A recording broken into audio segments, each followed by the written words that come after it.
Look at these 3 words written larger than the rest, with a special pride never written before or since. Tall words proudly saying, "We the people."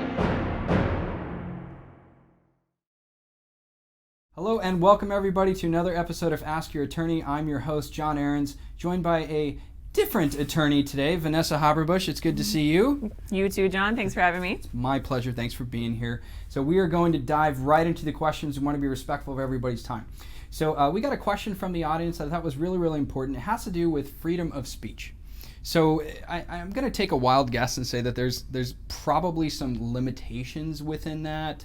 We've had, random people. I can say whatever I want. I can do whatever. Well, I don't know about that. So today I wanted to ask an official attorney, could we dive a little bit into what freedom of speech actually means? I mean, I'm under the impression that if you were to go onto a plane and yell bomb or something, or if you were in a theater and yelled fire, so maybe along those lines, Vanessa, could you help us clear up some of that? Well, it depends on what you mean by freedom of speech, because you can say whatever you want. Oh, okay. But Whenever there may be consequences to that.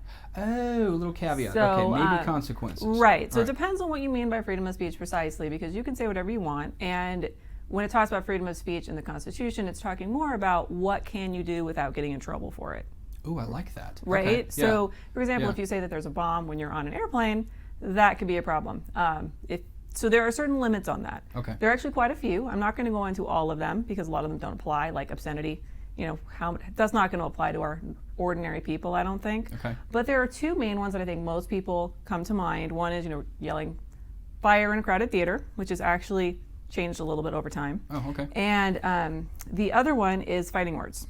So, fighting words. Yes. Okay, so if in your speech you were to show some type of aggression or something like that, that could be deemed differently? Or? Yes. So okay. I'll start with fighting words because that one's maybe a little bit less known. Yeah. And it started with the case of Chilinsky versus New Hampshire. I probably butchered that name. It's from 1942. And essentially what happened there is you had a Jehovah's Witness on the street basically doing street evangelism, if you will, except it was very anti-organized religion.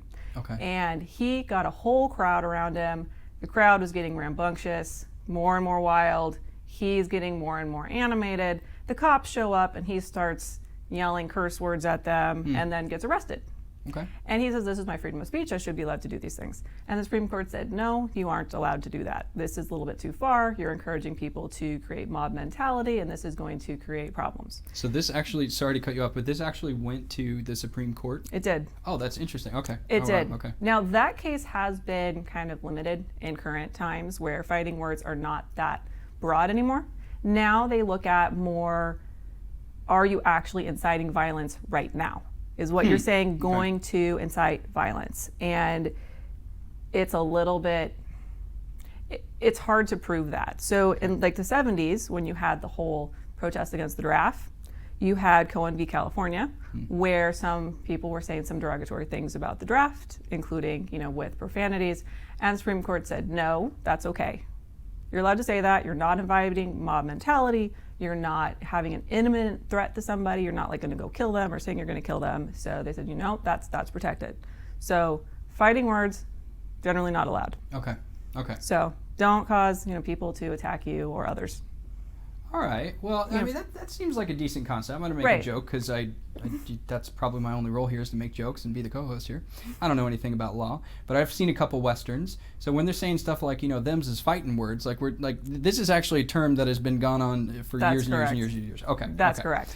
So let's roll with that. I'm going down the street. I'm in a terrible mood, just whatever. I happen to pass by a police officer. I am...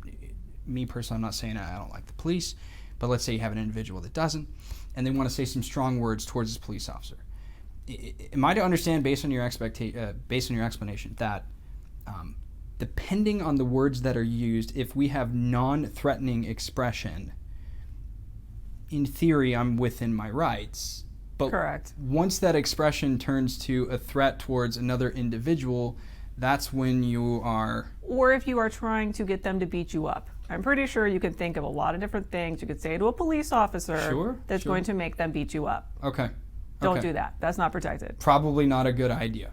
Well, it's also not protected. It's not, well, if it's not protected, it's definitely not a good idea. So Yeah. I wouldn't suggest doing that to anybody. Right. So then, this is interesting. I just thought of this. So what if there was this rap group back about maybe 10, 15, 20 years ago that had a song called, F the Police and all this stuff. And I believe a number of them actually got arrested for that. If you were could that be considered like threatening language when you're saying something again, like it that? depends on the whole circumstance. You have to look at it. If you're in a big theater where you get a bunch of people excited to go like attack a police station, yeah. Yeah, absolutely. Okay. But if it's just you're playing a song and people are listening to it, no. So a lot of it's context, a lot of it's what's going on. Okay. Be aware of your audience. That's really a big, component of fighting words. Got it. And then there's also the one we were talking about, clear and present danger, which really isn't that anymore. Now it is what they call advocacy of imminent lawless action. That's a mouthful. Right. So it used to be clear and present danger, and that came from Schenck v. U.S. in 1919, where they had the famous, don't yell fire in a crowded theater because that's going to cause people to trample each other and cause all sorts of problems. Right. And they said, okay, well, that's, we don't want that. That was later it wasn't actually overruled, but it was modified in Brandenburg versus Ohio, 1969. And it's interesting that it was actually modified there because that is where we had a KKK rally. Oh. And they were, doing their thing and causing, just basically it was a rally, and they videotaped that. People were justifiably upset, and they said, nope, that's well within your freedom of speech rights. Provided this organization is not, putting out any type of threatening feelings, materials. Exactly. Not, doing something where it's like, okay, you're advocating violating laws, or you're advocating, attacking people, or these things. If you're just having, a rally, that's okay. So you can't advocate people to break the law. That's a big no-no. Very interesting. Very interesting. I'm glad you brought that up. I remember as a child, I was traveling through Arkansas with my mother, and we had gone to, I'm trying to think exactly where, it might have been Little Rock or something. And for the first time I had ever experienced exposure to that group. That was, and they were supposedly, lawfully engaged and everything else, but sure as heck didn't mean that it didn't promote an uncomfortable culture. Right. And that's what freedom of speech is, exactly what it's protecting. You are allowed to say things that people don't like. People are allowed to burn the American flag, as offensive as that is to certain people. Whether you agree with it or not. Exactly. We have rights protecting them. Exactly. Okay. And that's if you protect only the speech you like, there's no reason to have freedom of speech. Period. You have freedom of speech to protect speech that you do not like. So that tells me, as constitutional advocates, if we're truly following what written law is, we're going to have disagreements in our society, and that's okay. Exactly. And I mean, that's something that LRI is here for, to protect your right to say what you believe, even if we don't necessarily agree with it. I'm so glad that you said that. I'm so glad you said so. I think we've answered the question thoroughly. I really, really appreciate your time. I'd like to redirect some of our viewers to a few opportunities to support Lex Rex.